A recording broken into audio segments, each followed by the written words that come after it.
Hello guys! Welcome back to Queer's channel, and for today's video, ipapakita ko sa inyo kung ano ang naging preparation ko at naging experience ko before, during, and after ng board exam.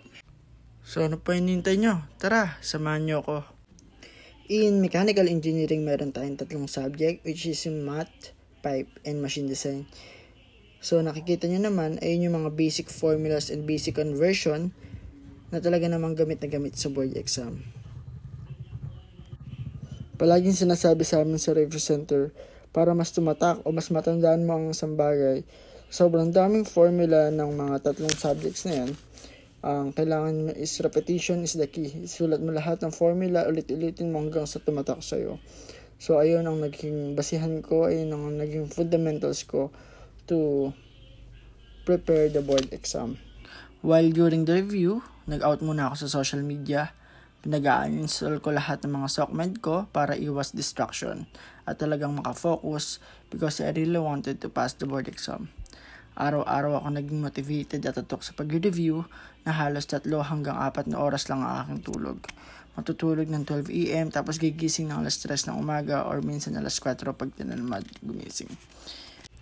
At ito ang araw-araw na tinatak ko sa isip ko, napapasa din ako at magiging engineer din ako, para mas lalong ganahan mag-review, aralin at masterin ng tatlong subjects na pagkahirap-hirap.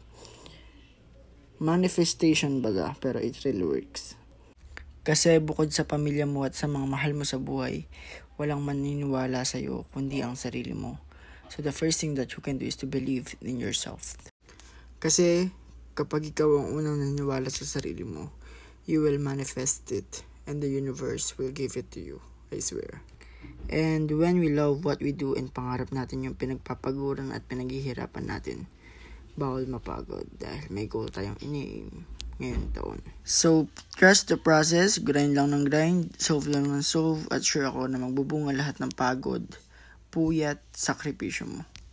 Sure ako dyan. Plus, samahan mo ng maraming dasal ang hard work na binibigay mo, equals sa lisensya.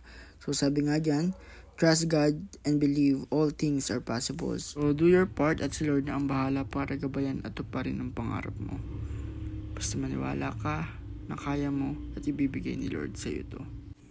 At para mas lalong maging motivated, nanghingi ako sa mga importanteng tao at malalapit sa akin ng mga words of encouragement para maboost at tumaas ang aking self-esteem bago mag-board exam. Nagsusulat din ako ng mga daily quotes, motivational quotes, at palagi ko ito binabasa before and after ng review para tumatak sa isip ko na walang rason para sukuan ko ang pangarap ko, pangarap ng pamilya ko, at mga taong naniniwalang kaya ko. At andyan din ang aso ko na nagpapawala ng stress ko pag ang daming what if sa tumatakbo sa isip ko. So ayun, palapit ng palapit ang board exam, mas lalo akong naging tutok sa pag-review. Wala na ako pinapalampas na oras kasi ayaw ko magsisi sa huli na hindi ko binigay at nagawa ang best ko, kaya ito na yung time para mas dagdagan ng disiplina at eagerness sa review para maging worth it lahat ng mga paghihirap. At naniniwala ako na magiging worth it lahat ng ito. At ito na nga, 2 days bago ang board exam at ako'y kinakabahan na at the same time excited kasi alam kong hindi ako nagpetek sa review at binigay ko lahat ng kaya kong gawin. At ako'y umaasa at dumadalangin na ma-retain sa utak ko lahat ng naaral ko at na-review ko. At bago ako mag-start mag-review, sinet ko na yung mindset ko na mas kailangan kong lumapit kay Lord dahil siya lang ang nakakaalam ng pwedeng mangyari. Nagpunta ako ng St. Clair dito sa Bataan para magpa-bless at meron din sila ditong bell. At sabi nila kalampagin lang daw ito ng 6 na beses, sabay-sabay ng winning wish at matutupad daw kung ano man ang inyong winning wish. Wala namang masama kung ito'y susundin, kaya ito'y ginawa ko rin. Sinulat ko din ang aking uni-wish at ito ay ang maging isang ganap na registered mechanical engineer ngayong taon at mas patuloy na nanalangin at kumapit kay Lord. So yung nag-move na ako sa Manila, halos araw-araw ako nasa simbahan. Humingi ako ng tulong at gabay kay Lord na sana this time ako naman ang kanyang ipanalo. Nagpunta ako kay St. Jude Tadeus, nagsimba tuwing Sunday at nag-novena ng 6 AM ng umaga ng 9 na araw bago mag-board exam at ito ay sobrang effective. Nagsimba din ako sa Quiapo Church ng 6 AM tuwing Friday bago pumasok sa review center. Minimake sure ko na lagi akong nakabless at may guide ng ating Panginoong Nazareno bago mag-take ng board exam. At sa susunod kong pinuntahan ay sumakay ako ng train papunta sa may Sinclair sa Katipunan.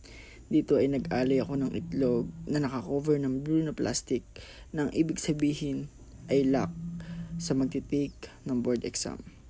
So, isang araw bago ang aking pinakahihintay na araw at ito ay ang board exam. Kinumpleto ko ang 7 churches na pamahiin para makadagdag ng confidence at moral sa oras na ako ay mag-take ng board exam. Ginawa ko na ang lahat para wala akong regret sa huli. Wala akong pagsisisihan dahil alam kong sa sarili ko na ginawa ko ang lahat para makamit ang pangarap ko. So, lagi kong pinapanood itong video na ito at naniniwala ko na in God's perfect timing, magiging engineer din ako. At dumating na ang mismong araw ng board exam, ako ay kinakabahan na dahil almost 5 months na pag-review at pagsusunog ng kilay.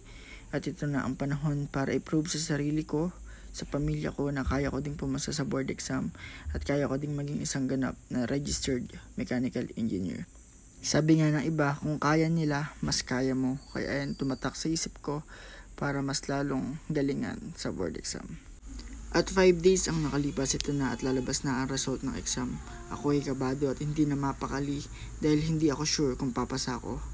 Mas nilakasan ko ang panalangin ko at habang nag-scroll ako, nakita ko ang pangalan ko sa list of passers sa na akong ganap na registered mechanical engineer.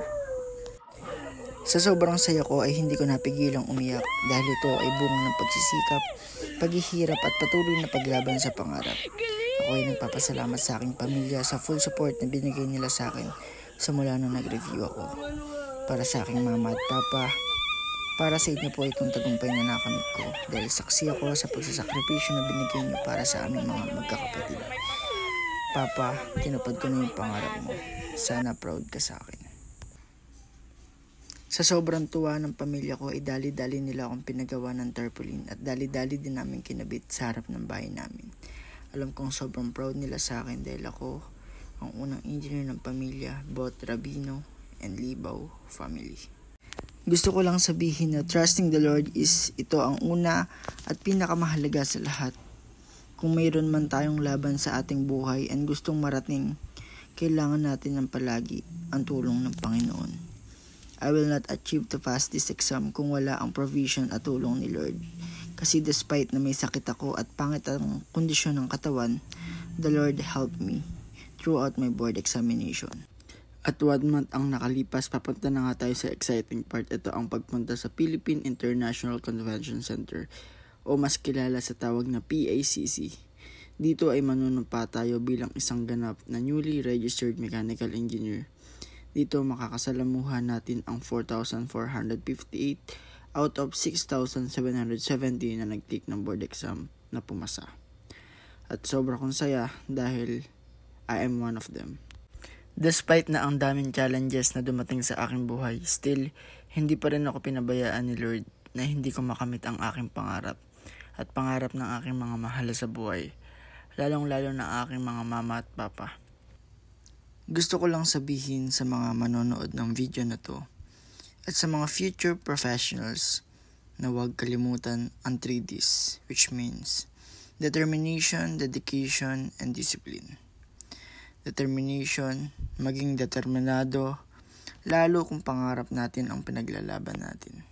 Dedication, maging dedicated sa kung ano man ang ginagawa natin at kailangan nag-i-improve tayo araw-araw dahil sabi nga, small progress is still a progress. Last, ang pinaka-importante sa lahat ay ang discipline.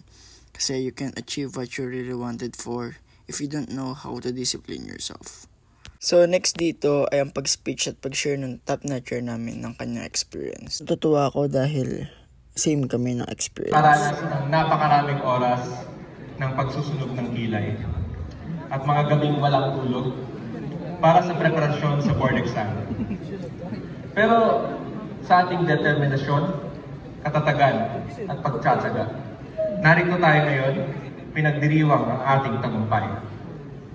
Hindi biro ang naging daan natin para maging isang ganap na mechanical engineer. Di natin makakaila na napakalawak na pinili nating profesyon. Kaya ayun, naparami din tayo ng inaral at sinaulong konsepto. Baka dumating pa nga sa point na napaghalo-halo na natin yung mga formula, di ba? At sabihin nyo, congratulations, engineer.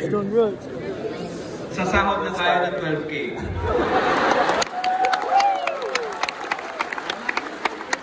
Malay nyo, 12.5 pa, di ba? Joke lang. I, please state your name. State your address. Hereby solemnly swear. Hereby solemnly swear That I will support and defend the Constitution that I will support and defend the Constitution of the Republic of the Philippines. of the Republic of the Philippines. That I will bear true faith and allegiance to the same. That I will bear true faith and allegiance to the same.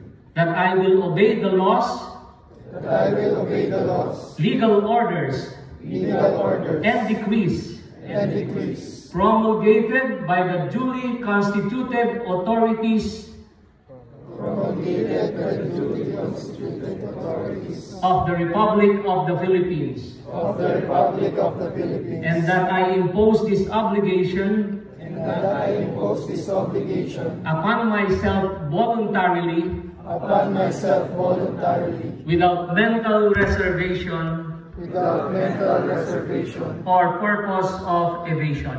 or purpose of evasion. I further solemnly swear I further solemnly swear that at all times and places that at all times and places I will adhere closely I will adhere closely to the ethical and professional rules to the ethical and professional rules generally accepted generally accepted by the mechanical engineering profession by the mechanical engineering in profession the Philippines. in the Philippines. And I will well and faithfully discharge, And I will well and faithfully to the discharge best of my ability, to the best of my ability the duties and obligations the duties and obligations incumbent upon a legally authorized incumbent upon a legally authorized mechanical engineering practitioner. mechanical engineering practitioner. So help me God. So help me God. Congratulations. At para sa aking huling tips, tandaan ang 3Ms. Magdasal, maghintay at magtiwala. At para sa aking mama at papa, gusto ko lang sabihin salamat sa lahat-lahat ng sakripisyo niyo sa amin. May anak na kayong engineer.